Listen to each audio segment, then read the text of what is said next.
Annemarie is an expert in the relationship between architecture and health. This is the area she specializes in. Annemarie is an architectural historian specializing in healthcare architecture and gendered space. She is professor at McGill University, jointly appointed to its School of Architecture and its Faculty of Medicine. Annemarie holds the Stevenson Chair in the Philosophy and History of Science, including medicine.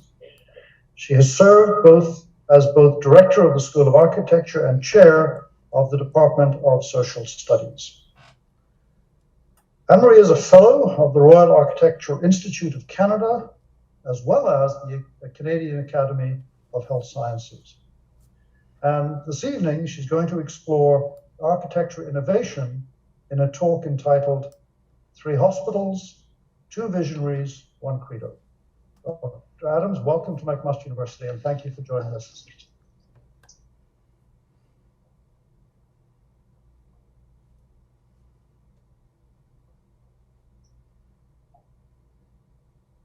Thank you very much, Paul, and thank you to everyone for making me feel so welcome here today. Just before this, I had like one of the best hospital tours of my life, going in the interstitial space with Todd and Jason. They said, watch your step. And I said, if I die here, I've done it all. So thank you so much for that. So here's my more formal lecture. Thank you very much to the Evans and the Zeidler families, to Mcmaster, and to Mars earlier in Toronto today for hosting me, and to Ramsey Inc. for all the behind the scenes help. And needless to say, it is a huge privilege to celebrate and honor the architectural legacy of these 2 visionaries, John Evans, who died in 2015, and Eberhard Zeidler, who left us just earlier this year. So in lieu of the medical tradition of speakers declaring no conflicts, which I've become used to at McGill and the Faculty of Medicine, and we would never do in architecture, I'll start by saying that I didn't know either of these men, but I certainly have witnessed and studied the transformation in hospital design and medical education that their time together catalyzed. I once shook Eb Zeidler's hand at a conference in 2003 in Montreal, along with hundreds of others, and felt then that I was truly meeting a rock star. But otherwise, I know both of them only through my work on hospital architecture, a stage on which both men have starred. When Canadian Architect magazine surveyed subscribers in 2005 about the most significant building in Canada built in the last 50 years before 2005, I said Mcmaster in a flash. I didn't even have to think about it. And Ian Chodikoff said, as I said this morning in Toronto, think about it. I guess I was the only one who answered so quickly. Anyway, still, I've been here in the Mcmaster Hospital only once. Ditto for the Edmonton Hospital that I'll also discuss today. But Sick Kids is the one I've worked on most and published about. So remarkably, there is no academic book or architectural history yet of Mcmaster. But at the McGill School of Architecture, I've supervised a PhD by Tom Strickland. Tom was here this morning with us. He's now a professor at Laurentian. And a post-professional master's thesis by Mirat Pilasov, an Israeli, now a researcher now working in Israel. And these 2 projects were excellent, and I'll draw on them tonight. And well, since I grew up in Southwestern Ontario and London and came of age in the 1970s, I somehow feel very at home here. So I want to do a lot of things in this talk. Mostly, I want to try and explain how and why the architectural ideas of Eb Zeidler and John Evans transformed the world of hospital design. And let me say it's something of a 3-act play. I'll look at innovation in 3 Canadian hospitals in 3 cities from 3 decades. And I'll spend about 10 to 12 minutes on each. Well, a few more than 12 on Mcmaster, which is so much more important, I'll say here, in terms of its architectural impact. So the three hospitals are represented here on the screen in chronological order.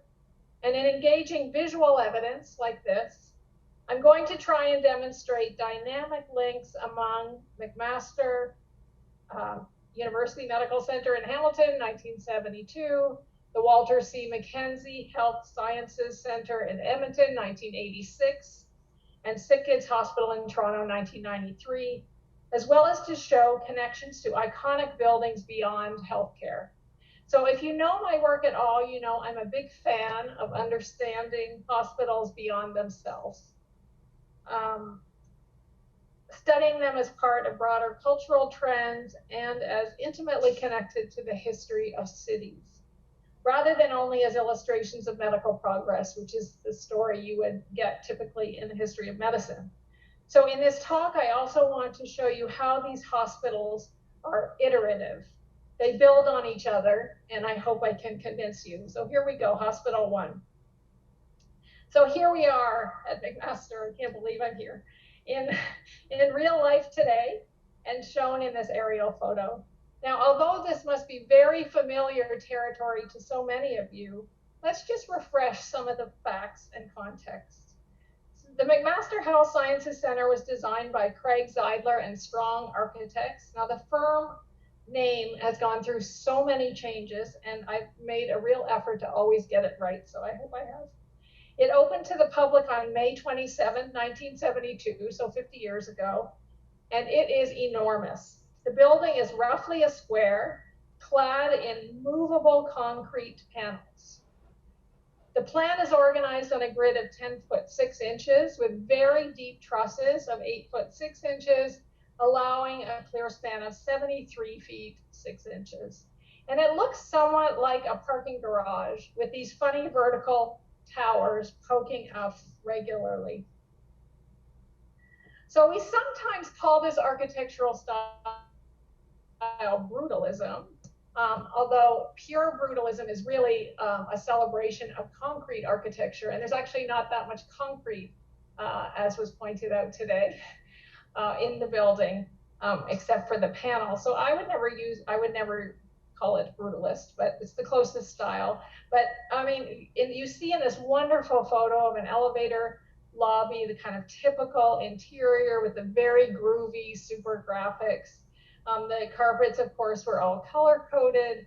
And I think this photo shows the kind of playfulness of the architecture, which is actually a point made by Tom Strickland in his PhD. So brutalism is, of course, this style everybody loves to hate. And in my McGill undergraduate class, I teach a U1, shouldn't use McGill language, a first year architectural history survey class on architecture since 1960.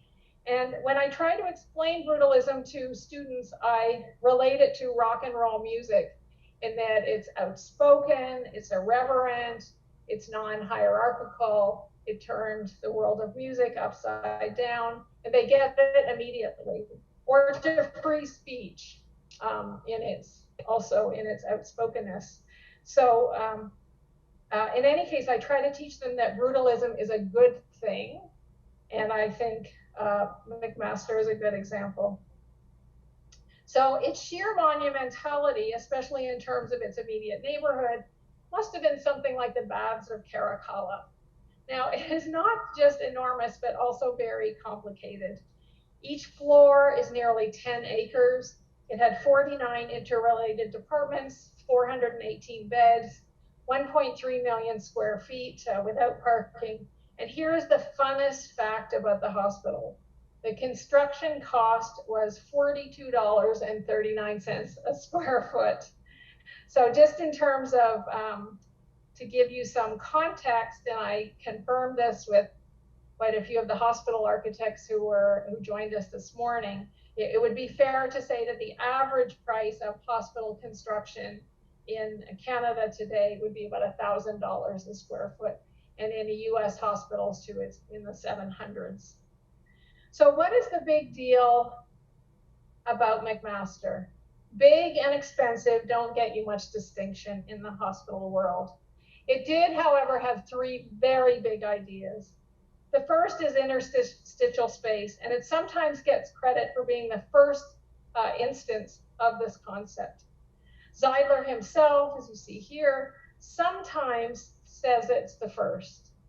Sometimes he clarifies that it's the first instance where it was truly integrated, citing Greenwich in the UK and the Salk Institute in Southern California as earlier examples. And in her research, Neerat Philosoph, this post-professional master's student from McGill, found a reference to the Veterans Administration Hospital in San Diego from 1969 as an earlier example. Zeidler also in his writings points to the influence of the Whitby Hospital, designed by the firm and opened in December 1969. And he makes this connection. He says, in the Whitby Hospital, I had attempted to combine structural and mechanical requirements to create an open, flexible space for functional use.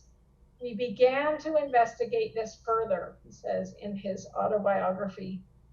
But in any case, Stephen Verderber, the University of Toronto professor who, like me, studies architecture and medicine, says in his book, Innovations in Hospital Architecture of 2010, that the plenum pace in the Roman baths, and he uses the example in Bath, the city of Bath in England, as the earliest example of interstitial space in the West. So that predated Mcmaster by a bit. So I don't think it's a competition. So whether it was first or not, what is it anyway? Well, interstitial space is a sort of sandwich arrangement where every second floor is typically given over only to mechanical or technological systems. So this image is from the Woodhull Medical Center in Brooklyn, designed about the same time as Mcmaster by Coleman and McKinnell, whom you may know as the architects of the brutalist Boston City Hall. So I show this diagram because it clearly illustrates how interstitial design works. The two hospitals were published together in Architectural Design magazine in July 1973, so they were already being paired up. And this fabulous image, however, is from Progressive Architecture. So you can see that rhythm of A, B, with people only on every second floor. So here is what interstitial space looks like at the Salk Institute. I must say the space we were in today was a little more congested than this. So Jonas Salk captured its essence when he instructed his famous architect, Louis Kahn, invoking both Virginia Woolf and some of Kahn's famous dicta to, quote, give the pipes a floor of their own. And Salk and Kahn designed the Salk Institute in La Jolla, which opened in 1963. So it's pretty early. My McGill colleague, David Theodore, who's now director of the school, in an unforgettable piece called The Decline of the Hospital as a Healing Machine, calls Mcmaster the apotheosis of interstitial space. Oh, he's going to be so happy when I text him those photos later tonight. So if it wasn't the first, it was the best. And this is the Salk Institute. I had never seen these photos before.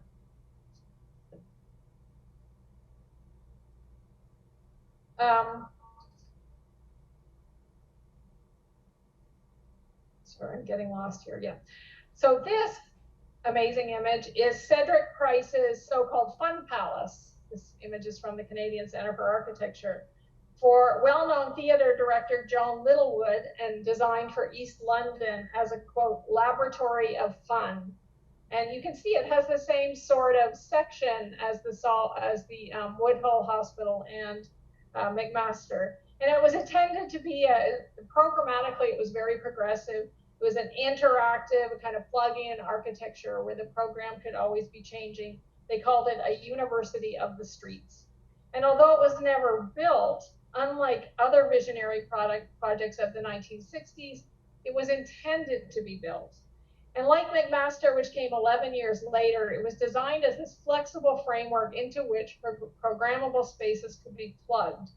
So like this hospital, its ultimate goal was to change quickly at the behest of its users. The Fun Palace is considered a strong precedent for this revolutionary museum. The Pompidou Center of 1977 in Paris, which many of you will know, which broke all the rules and basically turned the museum inside out.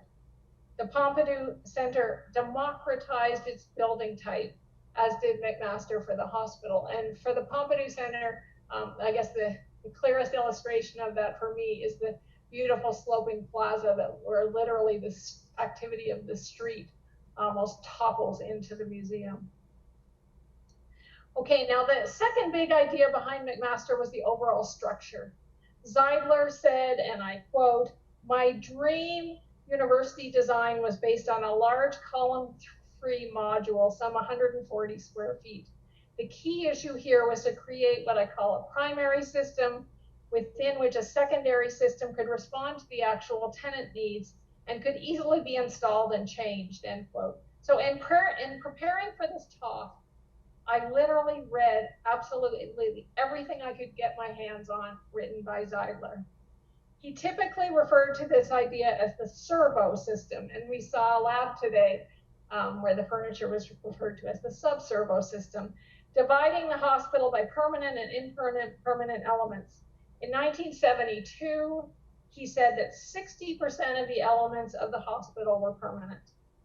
At my school, at McGill, Mcmaster was taught for decades as the premier example of what my retired colleague, Professor Radoslav Zuk, came to call systems thinking. And Rad taught this as a way to approach any design problem. I wrote to Radoslav recently to ask what he thinks is Mcmaster's ultimate importance in architecture. And here's what he said right away. Ed Zeidler's Hamilton Health Center is one of the most convincing statements of the expressive power of technology. And that's no small praise coming from the designer of highly expressive Canadian Ukrainian churches. And Brad brought McGill students here every year for decades up until the time that he retired. So Zeidler himself insisted that what he called the approach to the building process was the most important legacy of Mcmaster. By this, I think he meant the reconceptualizing of the process as a continuum that exists beyond the opening of the building. This meant adaptability to change, which of course was facilitated by the first 2 points that I mentioned, interstitial space and the servo system. And here is a wonderful photo of Zeidler and Evans taken by photographer Joe Boschler, was surely the best client ever in the history of hospital architecture, John Evans. As Dean of Medicine at the time, Evans articulated a crystal clear vision to revolutionize medical education. And in the preface to his book, Healing the Hospital, published in 1974, Zeidler credits Evans for, quote, "bringing together a medical team that created the concept and developed the planning." So he gives him enormous credit for the building. It's very rare in architecture. Citing Evans' leadership abilities, and this is my favorite part, and his human understanding. So the third point is really about process, especially about partnership. And it's not easy to find Evans' vision for the building. But it was quoted here in Canadian Architect, in this double spread. It's hard to read. His vision will be well known to this audience. It's about the democratization and flattening of hierarchies within medical education.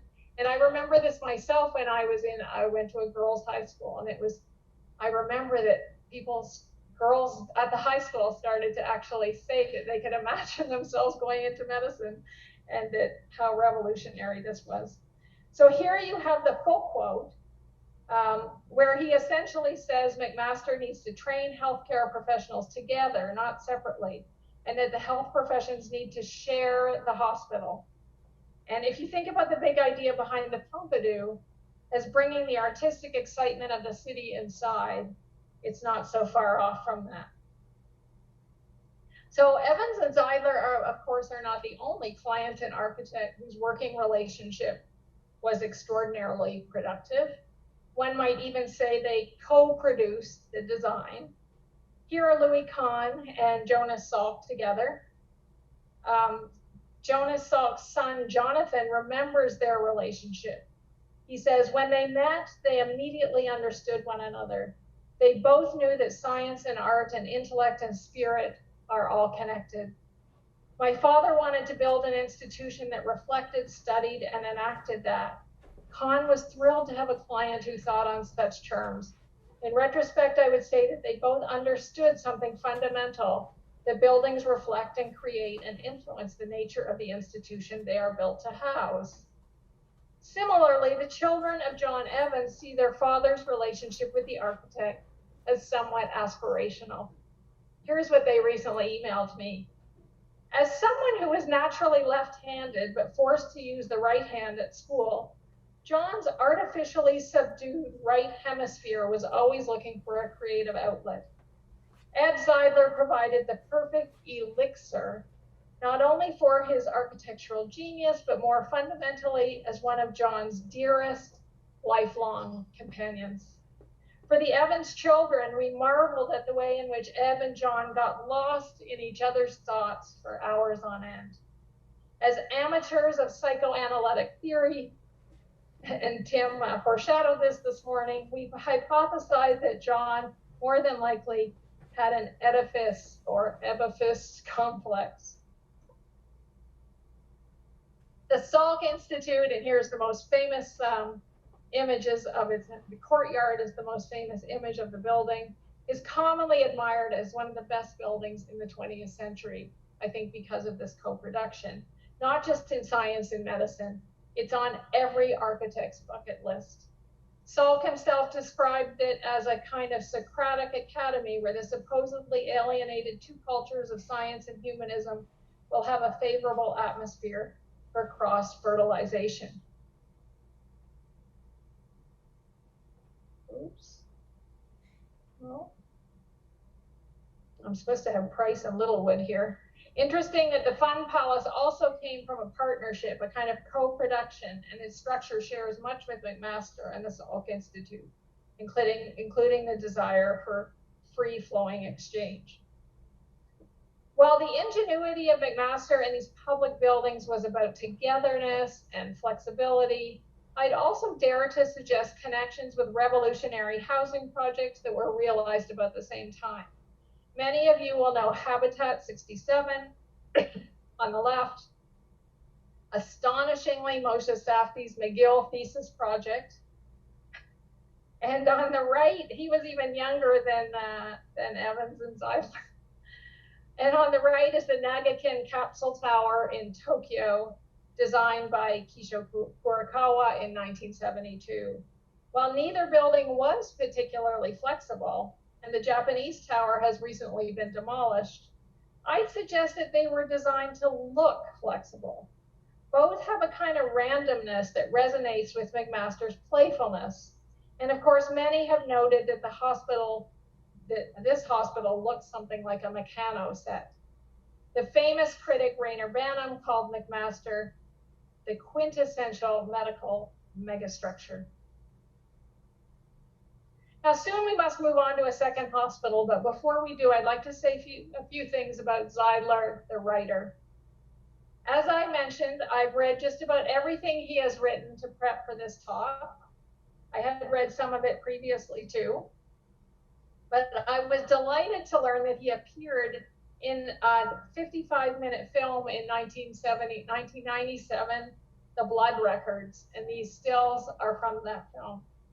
As the evil doctor in a story about a TB stand in Saskatchewan, he doesn't speak in the film, but he's just so dashing as the character. So I'm just gonna leave him up there while I talk about his writing. Now, as architects go, Zeidler is a very prolific writer. He wrote several books, including Healing the Hospital, which I've mentioned, and a massive 2-volume autobiography called Buildings, Cities, Life, an Autobiography in Architecture, which came out in 2013. Now, the firm's work was also frequently covered in the media, including quotes from Ed Zeidler. A quick search of the magazine Canadian Architect gets you 112 articles. Now, more important than the quantity of stuff he published was the quality. Zeidler is a consistent and passionate writer. He writes from the heart. I love reading his writing. He loves a good quote. and his magazine writing cites a diverse cast of people he admires, from Vitruvius to Woody Allen. In terms of architects, he often uses the German architect Mies van der Rohe as a stand-in for modernism, and he really likes to bash the American architect Robert Venturi. For example, in 1980, he said that Venturi's architecture was, quote, a literary interpretation of a half-truth. It's serious fighting words. The themes that repeat in his written work, there are so many of them, include the poverty of functionalism, totality in architecture. Of course, this was a very favorite theme of Walter Gropius, who wrote a book called The Scope of Total Architecture in 1956. And Gropius was the founder of the famous Bauhaus Architecture School, where Zeidler had later studied in, well, I'm confused whether he was in Dessau or Berlin, but in any case, in Weimar. But he did not have Gropius as a teacher. Obviously, it was way before Gropius was there, left around 1933, I think. He writes about the building and the city, the building as a living organism, technology versus humanism, technology as a form giver, and speaks out against postmodernism. Emotion is a huge theme. He voices frustration, at least by about 2003, with P3s, public-private partnerships. He much prefers design builds and notes the reluctance to demolish older buildings. And also with government attitudes towards expenditure. So one of my favorite lines from a 2003 interview that Neera Pilasov did with Zeidler when she was doing her master's thesis is this, quote, I have talked about it with deaf people that nod their heads, but say, forget it. That's not the way it works. So you can hear his frustration in a lot of his writing, even in the interview scripts. Certain words also repeat in his publications. He often uses the word credo, for example, to explain the intentions behind Mcmaster, and hence my use of it in my title tonight. Not surprisingly, he's a big believer in teamwork, participatory design, in systems thinking, and he is supremely self-aware of his own changing perceptions. One of my favorite Zeidler beliefs, and this one may resonate with some of you, is that all vital buildings are both loved and hated with the same vigor. Okay, let's switch channels, shift westward to Edmonton, and jump forward a decade to the more conservative and consumerist 1980s. The Walter C. Mckenzie Health Sciences Center was designed in 1983 by Zeidler-Roberts Partnership in collaboration with two Edmonton firms, Wood and Gardner and Groves Hodges Hellenstein. The big idea behind the Walter Mckenzie is the atrium as an ordering device. It may not be the first atrium hospital. In fact, I once got in some hot water at a conference for suggesting this with American architects, but it was definitely among the earliest. 4 decades later, we know atria from a wide range of building types: hotels, urban malls, office buildings, airports, libraries, university buildings. They are multi-story buildings with mezzanine-style floors and a vast open space with a glass roof. And the atria are often located just inside a building's entrance, serving as a lobby.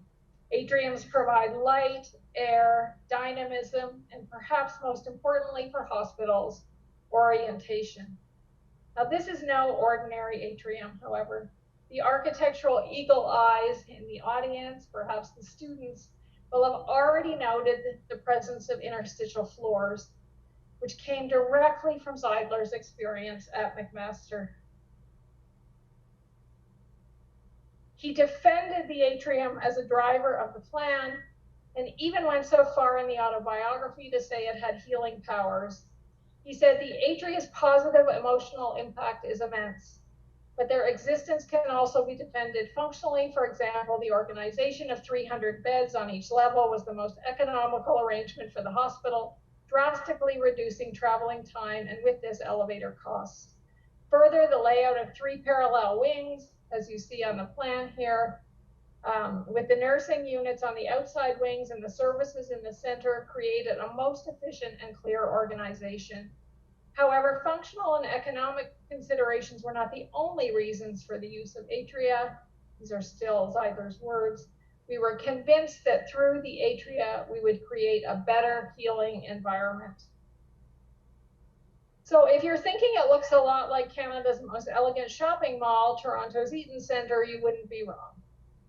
I've written a lot about this elsewhere, arguing that making 20th century hospitals look like other buildings types was a way of normalizing or softening the impact of modern medicine. In parallel with the rise of patient-centered care, especially in the United States, the atrium hospital was also the ideal setting for the rise of the patient consumer. And in this specific context in Alberta, of course, the mall and the hospital are designed by the same firm, which gave them a familial connection. The first phase of Toronto's Eaton Centre had opened in 1977, so a few years before the Walter Mckenzie.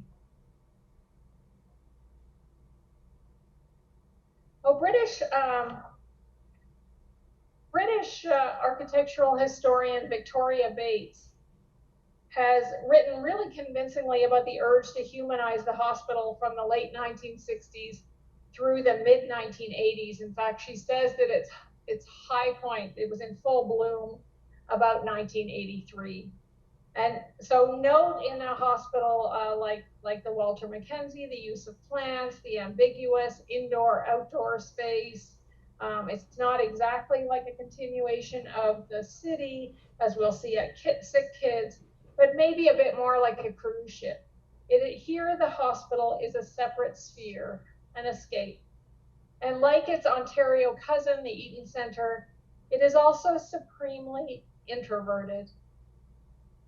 In the 1980s, downtown Montreal rebuilt itself as a string of spaces like this, what British architectural historian Charles Rice has labeled interior urbanism. Zeidler's Place Montreal Trust, Cour Memorial, Place de la Cathédrale, all connected by tunnels to our famous underground city.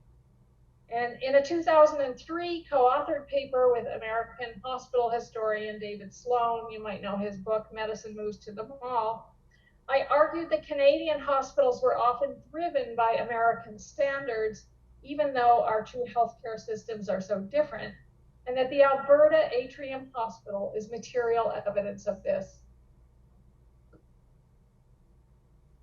Charles Rice points to the Hyatt Hotel architecture of American architect John Portman and Associates, who designed what he called the vast internal atriums as a world of possibilities at places like Peachtree Center in Atlanta. This haunting image on the screen now from our slide library in the McGill School of Architecture was taken by architectural historian Peter Collins, who first got me interested in architecture. And it's of Portman's famous Hyatt Hotel in San Francisco, right by the Embarcadero, or some of you may know it. And you can see that ziggurat-like cross-section of the Hyatt atrium. And I love this photo because I'm sure this guy must be an architect, because in the 1980s, we all carried these orange tubes. Okay, our third hospital, Sick Kids, is another atrium hospital. And by this time, the interstitial space planning is gone. Sick Kids is the atrium-based addition to the 1951 Hospital for Sick Kids, which faces University Avenue. It was designed by Zeidler-Roberts Partnership Architects, opening in 1993. By the early 1990s, the Atrium Hospital was well established in North America, including other significant examples in Toronto, but none in Montreal. Sick Kids Atrium constitutes a monumental entrance lobby that's connected to the former main entrance in the original building by a corridor known as Main Street. The floors that surround this atrium accommodate 96 inpatients in 4 nursing units, each with its own playroom. And some patient rooms have large windows, as you can see in the photo on the right, overlooking the atrium. Now, a signature feature of the atrium is this large mobile sculpture. Well, you can't see it here, but many of you will know it, featuring a tutu-clad pig on a tightrope. It's Barnyard Animals by Jane Buckles. And on the ground floor, you can see here, there's a fountain with coins, lots of plants, murals, and these really zippy yellow elevators, which you see right here, and a 722-seat franchised cafeteria, all intended to play this important role in state-of-the-art pediatric care. And they have recently been supplemented with brand name retail outlets for further connecting the inside of the hospital with the streets of Toronto outside. Now, one thing that distinguishes sick kids in the world of atrium hospitals is that it's a double atrium, as you can see in this cross section. Note the massive underground parking garage, you can see it here, takes up about half the hospital, and that many of the patient rooms face the atrium. That is, they derive natural light only indirectly through the roof of the atrium. And like at the Walter Mckenzie, the principal experience is the interior, and the atrium functions as a lobby. So by this time, the Zeidler firm has also caved somewhat to some of the tenets of postmodernism, which Zeidler himself had fought in the architectural press.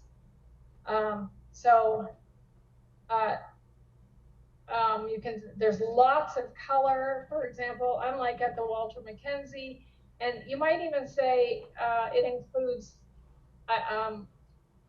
aspects that Zeidler might consider decoration. So the playrooms were really programmatic innovations and ended up being coated turquoise. And the lobby has many elements, as I said, that are coded or ambiguously inside or outside. Of course, palm trees could never grow on the streets of Toronto. And for some reason, many pediatric hospitals are featured in these incredible perspective drawings that almost always show modes of transportation, like a hot air balloon, or the one in St. John's has a train. They never end up in the final hospital. So the postmodern hospital, of course, is very different than the post-war one, a retreat from these extremes towards more patient-centered, comforting, as opposed to clinical environments. And we have this image of the hospital as an orderly industrial process is completely gone by this time. We return to the idea of children's medicine as a family affair, very different from the visit to the general hospital. And much of this centers literally on the huge atrium and on retail therapy. So look at the sheer amount of space it occupies, the atrium, in the building's footprint. The cross section shows you the massive scale. It's 8 stories topped by this symmetrical curving glass roof. It occupies 25% of the nearly 800,000 square foot addition, and the patient rooms look into it. So postmodernism, of course, manifests itself not in plan, but in elevation and in decoration. And the basic idea that emerged from the work of Robert Venturi, much criticized by Zeidler and others in the 1970s, is that modernism was sterile and scaleless. So postmodern architects wanted to bring back the humor, the human scale, the whimsy, and history into public architecture. So it's particularly interesting to look at postmodernism and children's environments, of course, because of the long-standing belief that's completely unfounded that children like animated, distracting environments. Whereas 1920s hospitals comforted patients, 1950s hospitals impressed them with technical know-how, and new hospitals divert and entertain us. So in the US, atrium hospitals attract paying patients in the competitive environment. Here, they serve 2 purposes. They express the hospital as public space, which sort of backfired during SARS, and they provide a distraction, referring explicitly to the mall, like, oh, I'm not here for my cancer treatment, I'm just buying a sweatshirt. So, that's what retail therapy really does. So one of the premier examples of postmodernism, just in case you wonder what it looks like, I picked this really exaggerated example. Charles Moore's Piazza d'Italia in New Orleans is a tribute to Italian Americans, and it just reminds me of a wonderful description of mall architecture, which is it's architecture that's like watching all the channels at once. And of course, the Disney parks are the best example and the closest real experience to a video game. So all that to say that postmodernism shaped many building types, but I have argued that it appeared earlier in children's hospitals than in adult hospitals. So I wanted to mention a project on sick kids funded by CIHR that I was lucky to participate in. It was a McGill U of T project, and the Toronto section was led by Professor Patricia McKeever and David Theodore, and I held up the McGill team, which focused on architecture. We published a couple of pieces from it, most notably a paper in Social Science and Medicine in 2010. And so the upshot was that we gave 80 kids cameras, and we got them to run around and document their experience in the atrium, and then we interviewed them about their architectural experience. And our papers had something of an impact as a model of how to engage kids in research, and especially in photo elicitation. And we worked fairly closely with the Children's Council. So our part at McGill was to look at the architect's intentions through their drawings. So David Theodore actually kind of moved into the Zeidler office for a few weeks. He looked at 455 itemized folders, and then we commissioned comprehensive photographic documentation of the hospital by renowned architectural photographer Ricardo Castro, of about 1,500 stunning images of the hospital. And we interviewed 3 architects at the Zeidler firm for their personal experience of working on the project. They were Jürgen Henze, Peter Wakayama, and Annemarie Christian. And I know Jürgen was with us this morning. So that was pretty amazing. And this is an amazing drawing that was sent to Eb Zeidler on a kid's idea of an ideal hospital room. I love the way it shows plan and section at the same time. Then we did these interviews with the 80 patients. We found themes in their work, and then we did an exhibition that traveled across, went to other Canadian hospitals, which was great. So the photographs taken by the kids were really extraordinary. And we had a chance, as I said, we had a chance to exhibit them at other hospitals. Our young photographers exposed aspects of the atrium that seemed to reflect their desire to be elsewhere, to escape. So, for example, this was one of our favorite ones where many of the young patients went up on the 8th floor where the floor-to-ceiling windows faced eastward, and they took photographs that don't even capture any part of sick kids. So here is a red brick 27-story condo building at the corner of Edward and Bay, and it was photographed by many, many patients. So it's striking that this hospitalized child chose to capture the solitary tree on his otherwise mundane roof. So I think the chance to see natural sunlight, the sky, the weather, what was happening outside were important to him. So my point is that while we see these atrium as so introverted, it is possible, as kids have taught us, to experience the outside world from them. So this 17-year-old boy who took this photo described visiting this spot 3 or 4 times a day. He turned the bench around in order to look at the tree on the building every day and listen to music through his headphones. So that was in sharp contrast to the other major theme we found in the kids' photographs, was to look at the hospital as a kind of a container, a place of confinement, emphasizing this sense of enclosure. This one too was taken on the 8th floor facing west, and it has this tunnel-like perspective showing the hospital as a kind of closed-in space reinforced by the grates and the repetitive arches.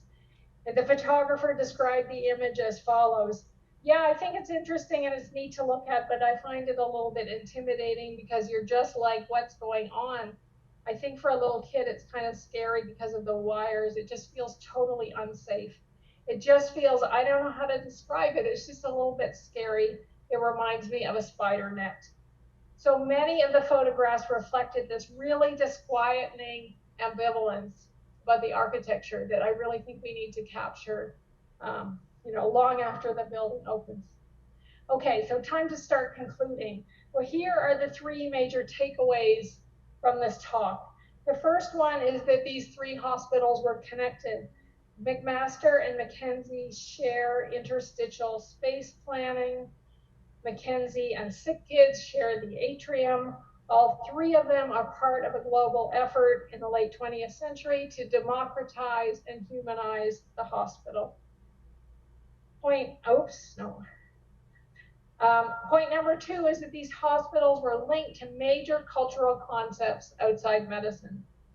Today, we've made links to 7 or 8 other building types, to new types of housing, to a famous science lab, a Roman bath, a controversial city hall, a utopian fun house, a transformative museum, some shopping malls, and a chain of familiar hotels. The visual evidence, I hope you agree, shows that hospitals don't operate in isolation, and also that the influences on Canadian hospital architecture are global, and that's a two-way influence.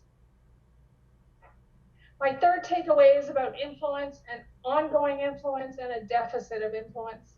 So Neerat Pilasov, the master's student I keep mentioning, who is now a healthcare architect and researcher in Israel, and also an associate at the University of Cambridge, has continued to study flexibility in hospital architecture, has mapped, as you see here, how Mcmaster did not follow Zeidler's original ideas, ultimately not taking advantage of the potential of the servo system. Stephen Verderber says that excessive upfront costs have led to the demise of the interstitial hospital. And still, I think, Zeidler was highly aware of Mcmaster's influence on other hospitals. The principles of Mcmaster, he said, were adopted by a great number of hospitals around the world. The major ones we contemplated were the three New Brunswick